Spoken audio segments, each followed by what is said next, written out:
जय हिंद ऑल। आज हम लोग क्लास 10th का पहला टॉपिक नंबर सिस्टम स्टार्ट करने जा रहे हैं। तो आप यदि ध्यान दोगे तो यूनिट 1 क्या होगा? यूनिट 1 आपका क्या है? Number system. क्या है? Number system. और आपको पहले से पता है कि 30% सिलेबस आपका कम कर दिया गया है। मीन्स 30% का मतलब इस चैप्टर से भी कुछ टॉपिक्स गायब कर दिए गए। कौन सा टॉपिक गायब किया गया था?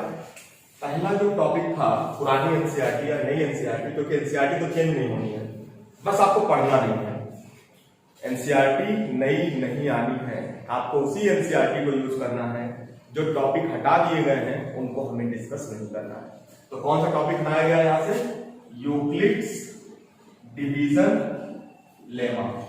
ये हमें नहीं पढ़ना है बेटा, इसे हमें नहीं पढ़ना है, बिल्कुल ध्यान रखना। हमें पढ़ना क्या है? 3 टॉपिक्स इसके अंदर पढ़ने हैं। दूसरा टॉपिक क्या था इसमें? Fundamental theorem of arithmetic. Fundamental theorem of arithmetic ये पढ़ना है। थ्योरम ऑफ अरिथमेटिक ये हमें पढ़ना है बेटा। दूसरा क्या पढ़ना है? डेसिमल एक्सपेंशन पढ़ना है। Decimal expansion. थर्ड क्या पढ़ना है बेटा? थर्ड हमें पढ़ना है, आपको याद होगा, proving of irrational number. Proving of irrational numbers. ये 3 चीज हमें क्यों पढ़नी है इस पूरे टॉपिक में? तो बेटा बिल्कुल आप ध्यान रखना, नई एनसीईआरटी के चक्कर में ना पढ़ना, क्योंकि पुरानी एनसीईआरटी ही आपकी चलेगी, उसी को हमें फॉलो करना है। जो चैप्टर हटाया गया है उसको आप बाहर करो और अपने काम को आसानी से करो। बट यदि कोई पढ़ने में इंटरेस्टेड है, नॉलेज ज्यादा चाहता है, तो एक बार इनके कॉन्सेप्ट्स को जरूर देखिएगा। तो ये काफी अच्छी चीजें थी। Euclid division lemma basically HCF के लिए लोग यूज करते थे। कैसे हम highest common factor find out करते हैं by the help of Euclid division lemma. दूसरा फंडामेंटल थ्योरम ऑफ अरिथमेटिक क्या है, ये सब डिस्कस करेंगे हम। डेसिमल एक्सपेंशन क्या है, ये डिस्कस करेंगे। And proving of irrational number, ये 3 चीजें हम डिस्कस करेंगे। तो सबसे पहले हम लोगों ने अपनी पहली क्लास जब करी थी, कभी भी करी थी, तो सबसे पहले मैंने आपको नंबर्स के बारे में बताया होगा। सब लोगों को नंबर्स क्लियर होगा, जैसा कि मुझे जहां तक कंफर्म। तो नंबर्स का मतलब क्या था बेटा? फटाफट मैं रिवाइज कर रहा हूं। नंबर्स का मतलब क्या था? Group of digits. मतलब डिजिट्स के ग्रुप को क्या बोलते हैं? नंबर। सभी लोग अपनी कॉपी में ये ट्री जरूर बनाना, ये ट्री जरूर बनाना। इस ट्री को बना लोगे, दोबारा कभी लाइफ में ट्री बनानी नहीं पड़ेगी। तो means numbers group of digits. How many types of number? Real and imaginary. बेटा इमेजिनरी से आपका अभी कोई रिश्ता नहीं है, इमेजिनरी अभी आपको टच नहीं करना है। ये क्लास 11 में जब आप मैथमेटिक्स पढ़ोगे तब पढ़ोगे। लेकिन पहचानने के लिए क्या है? स्क्वायर रूट के अंदर यदि निगेटिव नंबर लिखा है, लाइक एज -√2, लाइक एज -√2, -√3, ये सब क्या होंगे बेटा? इमेजिनरी होंगे। उसके बाद इनके अलावा जो भी नंबर होगा वो क्या होगा? रियल। मतलब real number are those number that can be represented on the number line. जिसको नंबर लाइन का आप रिप्रेजेंट कर देते हो वो होता है इमेजिनरी, जिसको नहीं कर पाते वो होता है। उसी तरह से रियल नंबर कितने तरीके के होते हैं? 2 तरीके के होते हैं, rational and irrational. Rational number क्या होते हैं बेटा? सबने बचपन से पढ़ा है, p/q की फॉर्म होनी चाहिए। जो p/q की फॉर्म होगा and provided q is not equal to 0, वो रैशनल नंबर होगा। जो रैशनल नहीं है वो इर्रेशनल। मतलब रियल 2 तरीके का, जो रैशनल है p/q की फॉर्म, जो रैशनल नहीं है इर्रेशनल। अब रैशनल कितने टाइप्स का होगा? Integer and fraction, integer and fraction, integer and fraction. अब इंटीजर कितने टाइप्स का बेटा? On the basis of sign. ये सब चीजें मैं क्लास में डिस्कस कर चुका हूं बेटा। इसको आपको रिवाइज करना है और अपने दिमाग में बैठाना है। Positive integer, negative integer, 0, neither positive nor negative, non positive integer -∞ to 0, non negative integer 0 to ∞। ये आपका पूरा integers on the basis of sign. On the basis of nature, natural number सबने पढ़ा है, होल नंबर, इवन और odd, perfect number बताओ नहीं पढ़ा है, बट इस वे में नहीं पढ़ा होगा। आपसे कोई पूछता इंटीजर कितने टाइप्स के होते हैं, बस फटाफट मुंह खोलना शुरू, sir real number, whole number, ये सब एक तरफ से हो गए। बट आज के बाद नहीं बोलोगे। इंटीजर के दो टाइप्स के होते हैं, on the basis of nature and on the basis of sign. Sign के बेसिस पे 5 टाइप के होते हैं, on the basis of nature 3 या 4 टाइप होते हैं। जो भी होते हैं बता दीजिए उससे। फ्रैक्शन 2 टाइप्स के होते हैं। कैसे बेटा? On the basis of one and on the basis of termination. This is our syllabus of 10th class. इसी को हम लोग बोलते हैं decimal expansion of numbers, decimal expansion of real number. ये हमें पढ़ना है बेटा, ये हमें पढ़ना है, ये हमारे क्लास 10 में है। तो बिल्कुल क्लियर होना चाहिए पानी की तरह हमें पढ़ना चाहिए क्लास 10 में। ये सारी चीज क्लास 8 और 9 में पढ़ चुके हो। Proper fraction, improper fraction and mix fraction, ये आप क्लास 9 तक पढ़ चुके हो। ये आपको 10 में पढ़ना है। क्लियर है एकदम फंडा। एनसीईआरटी का फंडा एकदम क्लियर होता है। जो क्लास 8 में पढ़ना है उसको हम 9th में नहीं पढ़ते हैं, बट उसका यूज करते हैं। जो 9th में पढ़ा है वो हम 10th में नहीं पढ़ते, बट उसका यूज करते हैं। जो 10th में पढ़ रहे हैं 11th में नहीं पढ़ेंगे, बट 11th में क्या करेंगे? उसका यूज करेंगे। इसी बेस पे एनसीईआरटी बन होंगी। सारी एनसीईआरटी यदि आप पढ़ लेते हो क्लास 6 से लेकर 12 तक, तो मीन्स आपके पास नॉलेज फूट के भर जाएगा। लेकिन पढ़ना तो पड़ेगा बेटा। NCERT he one of the best book, और कोई दूसरी बुक को हम नहीं मानते। हाँ, प्रैक्टिस करने के लिए आपको क्वेश्चन चाहिए। किसी भी बुक से उठा लो, किसी भी नेट से उठा लो, जो मन करे वो करो, प्रैक्टिस करो, क्योंकि प्रैक्टिस करोगे तो ही नंबर आएंगे, जिसको भी नंबर लाना है। तो अब हम लोग चलते हैं बेटा 10th के टॉपिक्स पे।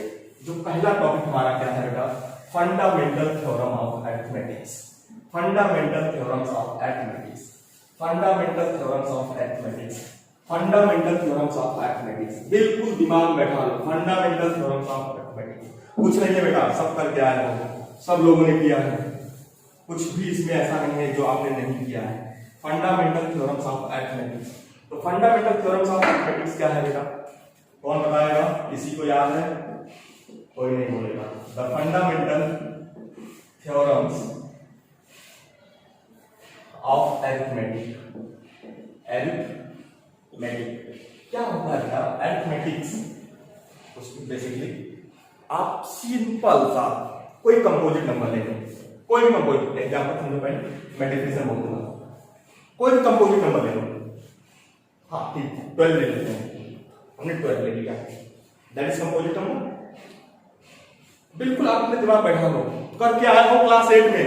मैं कुछ नहीं कह रहा हूँ, क्लास 8 में किया है नहीं से, मैं 10th में पढ़ा रहा हूँ, क्लास 8 की चीज बता रहा हूँ। तो 12 इज अ कंपोजिट नंबर। ये आपका कंपोजिट नंबर है। अब बोलो सर फंडामेंटल अरिथमेटिक थ्योरम से क्या रिलेशन? कोई रिलेशन नहीं। आप 12 का एलसीएम निकालना जानते हो? कैसे करते थे? करो। सबसे पहले क्या करते थे बेटा? सबसे छोटा नंबर लेते थे। कैसे लाओ? तो देखो मैं आपको तरीका बता रहा हूं कैसे आप करोगे। 2 6 क्या, फिर 2 से 2 3 क्या। अब देखो ये 2 से तो कैंसिल होगा नहीं, 3 से होगा। क्यों ऐसा क्यों करते थे? यहाँ देखो सारे प्राइम नंबर्स होते थे, होते थे कि नहीं होते थे बेटा? जब आप एलसीएम निकालते थे तो आपको पता था प्राइम नंबर की फॉर्म में डिवाइड करो किसी नंबर को प्राइम नंबर से डिवाइड करो और उसके प्रोडक्ट के फॉर्म में लिख दो। तो मींस एक कंपोजिट नंबर प्राइम नंबर की फॉर्म में आ गया। कैसे? 2 into 2 into 3। अब कोई बच्चा बोलेगा नहीं सर हम इसको ऐसे लिख सकते हैं, एक्सपोनेंट की फॉर्म में। अच्छी बात है, गुड। तो ये क्या हो गया? यही आपका फंडामेंटल थ्योरम ऑफ अरिथमेटिक्स है। Fundamental theorem of arithmetics basically है क्या? A composite number breaks into multiplication of a prime numbers. मतलब किसी भी कंपोजिट नंबर को आप प्रोडक्ट ऑफ प्राइम नंबर में कन्वर्ट करो। इतना ही करना है। और ये मैं आज नहीं सिखा रहा हूं, ये आप पहले सीखे हुए हो। किसी भी नंबर को कंपोजिट नंबर, किसी भी कंपोजिट नंबर को प्राइम नंबर में ब्रेक करना सब लोग जानते हो। जैसे मैं एक छोटा सा नंबर और लेता हूं 144। तो बेटा इसका क्या होगा? कैसे करोगे? सबसे पहले केवल प्राइम नंबर ही लेते हैं। 2 लेंगे, 3 लेंगे, 5 लेंगे, 7 लेंगे, इस तरह के नंबर हम लेते हैं जब हम ये काम करते हैं। तो सबसे पहले छोटा नंबर क्या होता है बेटा? 1 होता है। 1 का कोई मतलब है क्यों? मैंने क्या बोला? Prime number. और what is 1? 1 is neither prime nor composite. तो 1 को तो हम लेते ही नहीं क्योंकि प्राइम नंबर है ही नहीं। सही बात। उसके बाद पहला प्राइम नंबर क्या होता है? What is the first prime number? 2।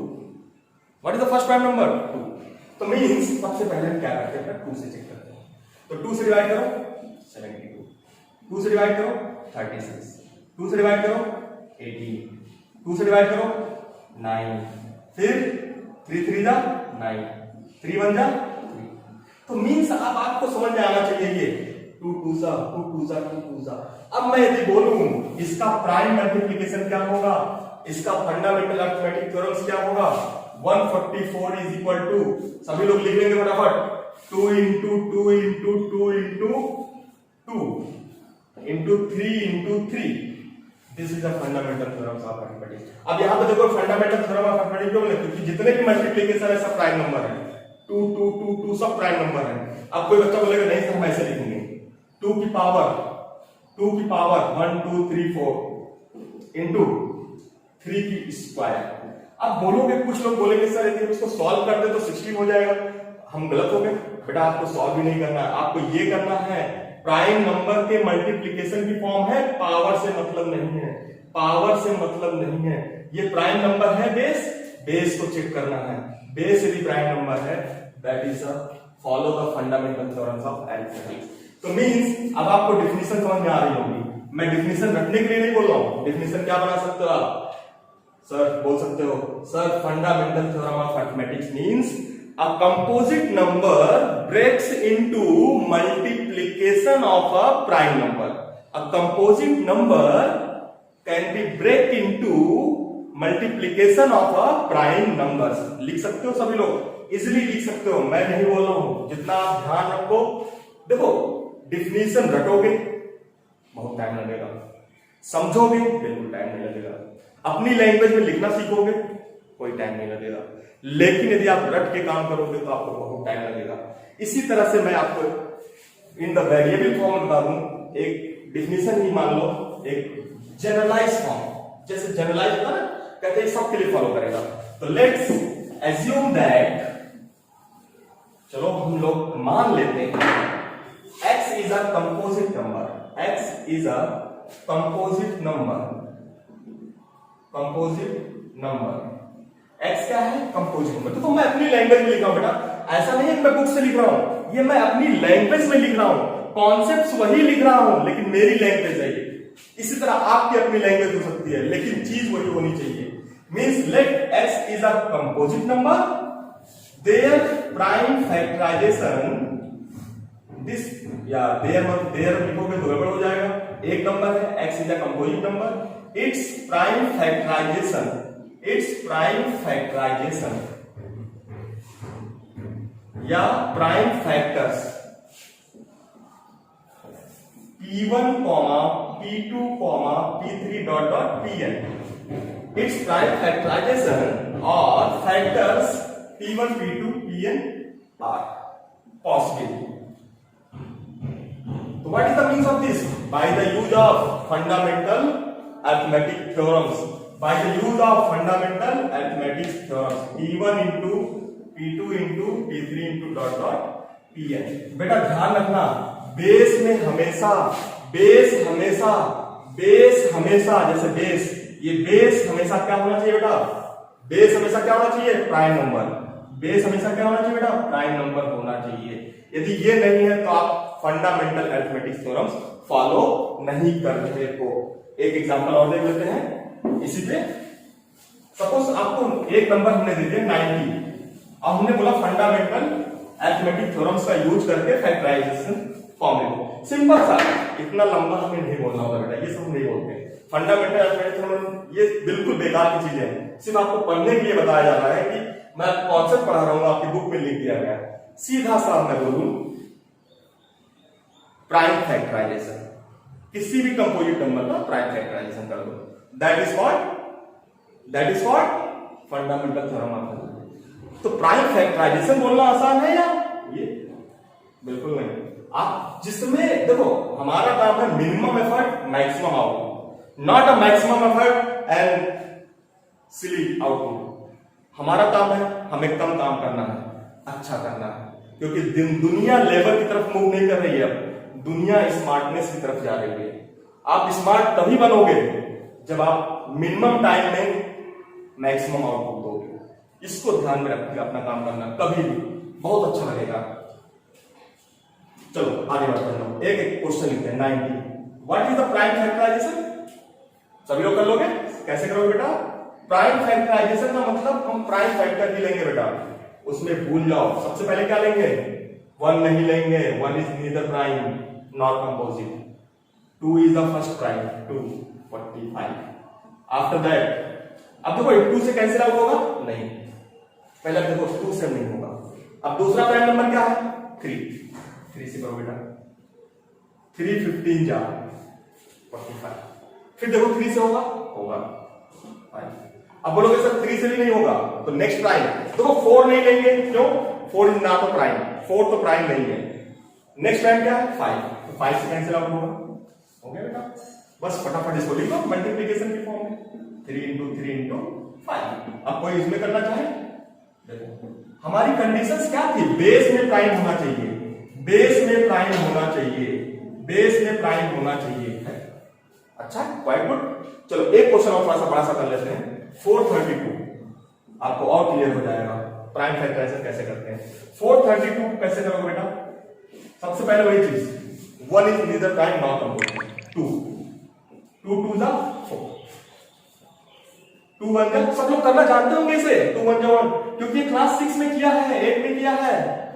फिर 2 1 जा 0 8, फिर 2 5 जा 2 4, फिर 2 27। फिर बेटा अब देखो 2 से नहीं जाएगा, तो नेक्स्ट क्या होगा?